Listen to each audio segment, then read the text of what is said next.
चुराते हो सुना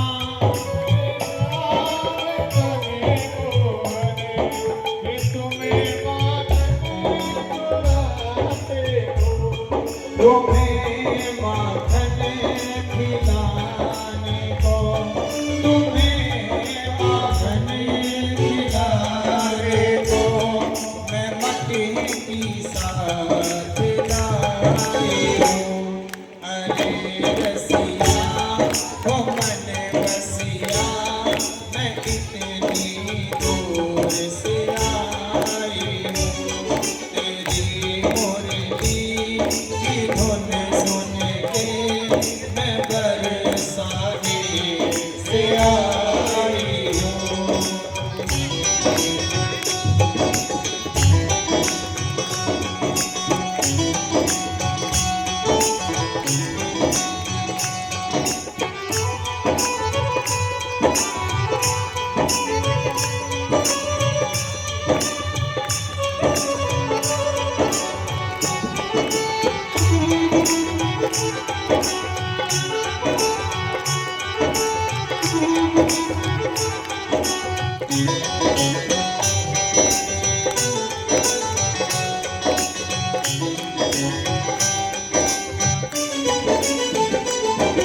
सुना है श्याम मनमोहन कि तुम्हें गैया चराते हो।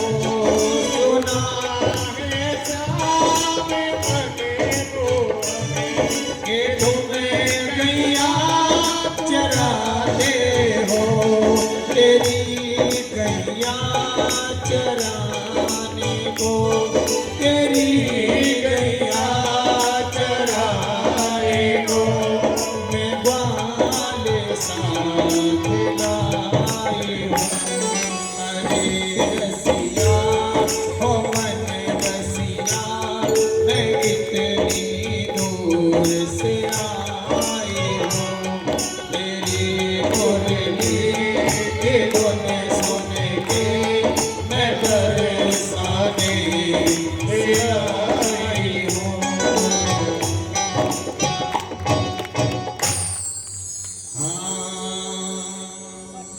वृंदावन शोभन नहीं नंद गाँव सो गाँव। बंसीवट सोवटे नहीं नंद गाँव सो गाँव। चलो सखी वहाँ जाइए जहाँ बसे ब्रजराज। गोरस में चित हरि मिले एक पंथ दो का। एक सखी अपने बच्चे को दूध पिला रही थी। जैसे ही बांसुरी सुनाई पड़ी कन्हैया की, बच्चे को छोड़ दिया और दौड़ पड़ी भगवान के पास। कहती है कि बच्चे तो मुझे अगले जन्म में भी मिल जाएंगे। अब ये मानव का तन पाया है, ये मानव का जीवन पाया है, तो भगवान को पालू तो मेरा जीवन सार्थक हो जाएगा। दौड़ पड़ी भगवान के पास। एक सखी पति दशनंत्य भोजन पास नहा। एक सखी अपने पति को भोजन करा रही थी। एक सखी लिपनंत्य, एक सखी आंगन लिप रही थी। अनंत्याकाश चलोचने, एक सखी आंखों में काजल डाल रही थी। एक आंख में काजल डाल लिया, दूसरी आंखों में काजल डालना भूल गई। जैसे ही बांसुरी सुनाई पड़ी, इसे कहते हैं प्रेम। एक बार जरा सा इशारा प्रेमी का मिले, दौड़ पड़े, एकदम बिल्कुल बेसुध हो जाए, खुद की फिक्र ना रहे।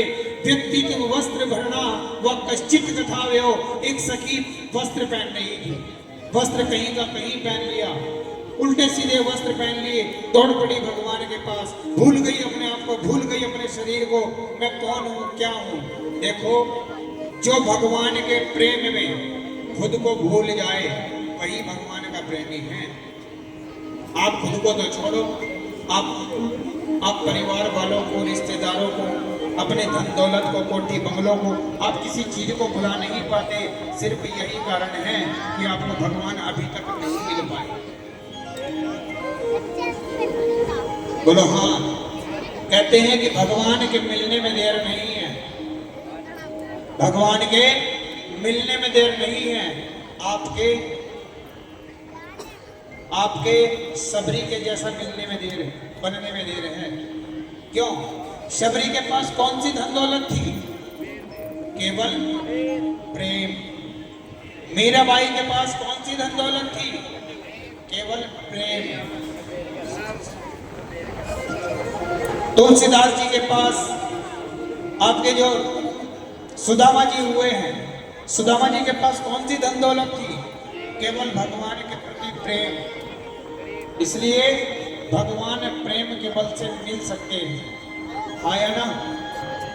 लेकिन वो प्रेम आपके अंतःकरण में जगाएगा कौन? बोलो, कौन जगाएगा?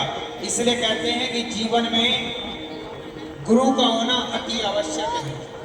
कहते हैं कि काहे जगाए काहे बजाए शंख नगाड़े, और काहे करे अजान रे, और ढूंढ सके तो ढूंढ ले तेरे अंदर है भगवान रे। अच्छा बताओ, जितने यहाँ बैठे हैं, जितने भी भक्त यहाँ बैठे हैं, कथा को सुन रहे हैं, क्या सबके अंतःकरण में भगवान नहीं बैठे? बोलो। जिसे कहते हैं सूक्ष्म शरीर, जो दिखाई नहीं देता, जो इस मर जाने के बाद ये शरीर यहीं पड़ा रह जाता है, और वो सूक्ष्म शरीर परमात्मा में विलीन हो जाता है। वो सूक्ष्म शरीर जो है वो परमात्मा का अंश है। इसका मतलब ये है कि सबके घट घट में भगवान बैठे हैं, और लोग ढूंढ रहे हैं मंदिर में, लोग ढूंढ रहे हैं हरिद्वार में। ठीक है, आपकी आस्थाएं जुड़ी हैं, वहां से जाओ, आप लोग जाते हैं दर्शन करने के लिए।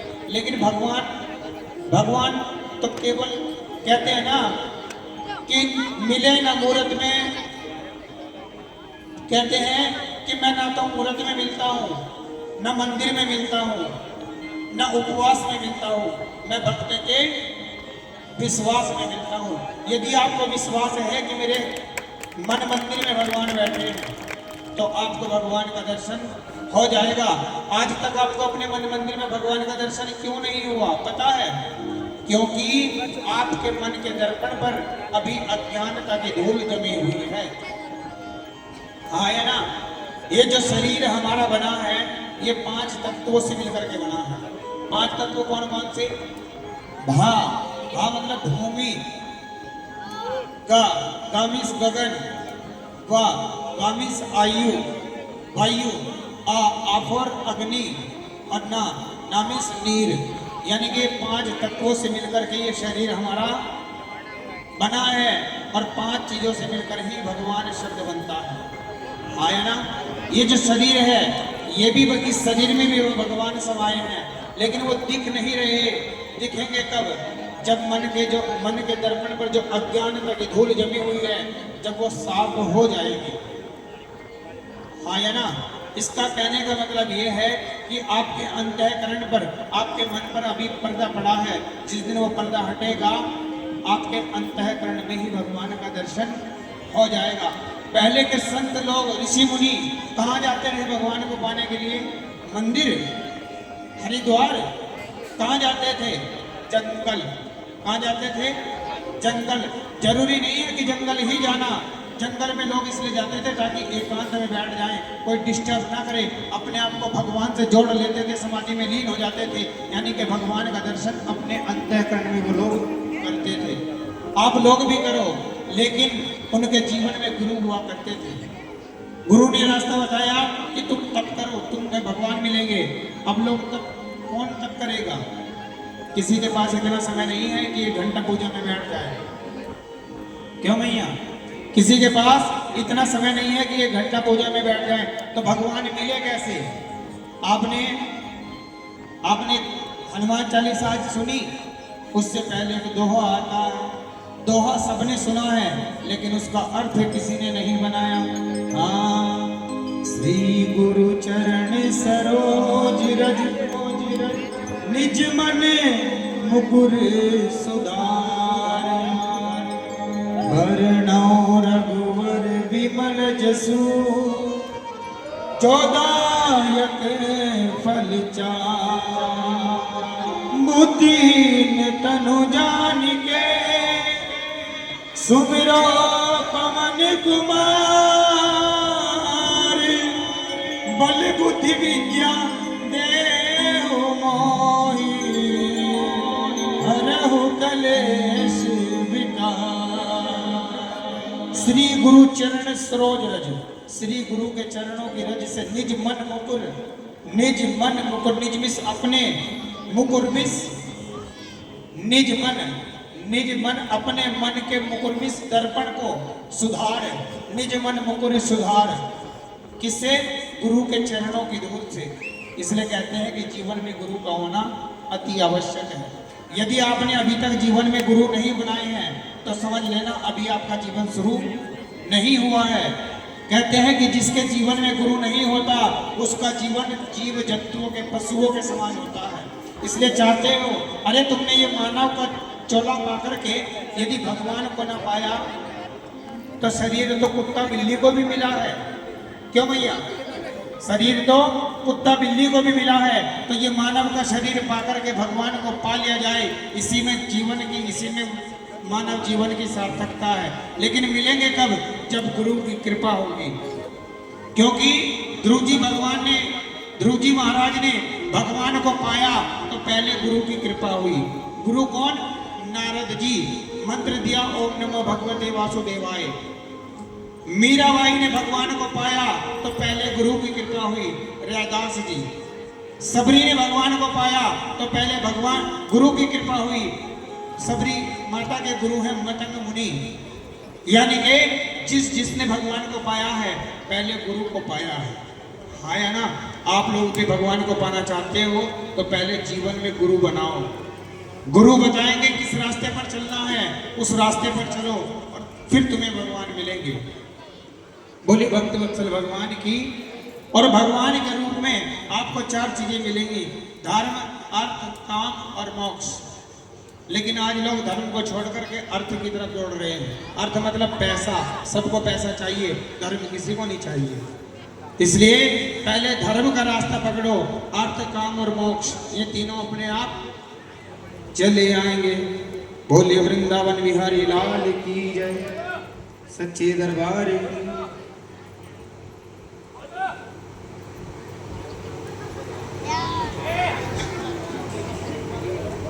तो भगवान ने जो गोपियों के संग रास लीला की वो एक अच्छी लीला थी। जीवात्मा और परमात्मा का मिलन था, रास। सभी गोपियों को भगवान ने कहा कि अब तुम सब अपने घर जाओ। रास रचाया और रास रचा कर के कहा कि तुम सब अपने घर चले जाओ। यहाँ भगवान ने नारी के धर्म को समझाया है। क्या समझाया है? नारी का धर्म। भगवान गोपियों से कह रहे हैं कि तुम सब अपने घर जाओ और जाकर के अपने अपने पति की सेवा करो। पति चाहे कैसा भी हो, अंधा हो, काना हो, लंगड़ा हो, बहरा हो, पति चाहे कैसा भी हो, अपना पति परमेश्वर होता है। हाँ या ना? मानते हो कि नहीं? पति ही भगवान है, पति ही परमेश्वर है। बात सही है कि नहीं? पति का मतलब रक्षक और रक्षा करने वाले भगवान, इसलिए पति को परमेश्वर कहा गया है। इसलिए अपने अपने पति की सेवा किया करो, क्योंकि नारी का सबसे पहला धर्म कौन सा है? क्यों मैया?